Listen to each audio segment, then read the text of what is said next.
Let's talk about one of the most powerful forces in personal finance, compound interest. At its core, compound interest is when your money earns interest, and then that interest earns interest too. It's like planting a money tree that keeps growing year after year. Here's a simple example. If you invest $100 at a 10% annual return, after 1 year you'll have $110.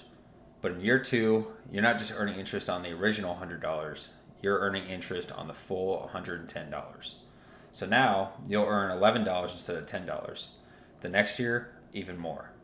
It might not seem like a big deal at first, but give it time. That's where the magic happens. Now imagine you invest $100 a month instead of just once. Over 30 years, with an average 10% return, that turns into over $200,000. And you only put in $36,000 of your own money. The rest? That's the power of compounding doing the heavy lifting. The key ingredients are time and consistency. The earlier you start, the more time your money has to snowball. That's why starting in your 20s, even with small amounts, can beat someone who waits until their 30s or 40s to invest larger amounts. Compound interest rewards patience. It's not flashy and it doesn't feel exciting at first. But over the long term, it can be the difference between just getting by and building real wealth. So if you're wondering when the best time to start investing is, the answer was yesterday.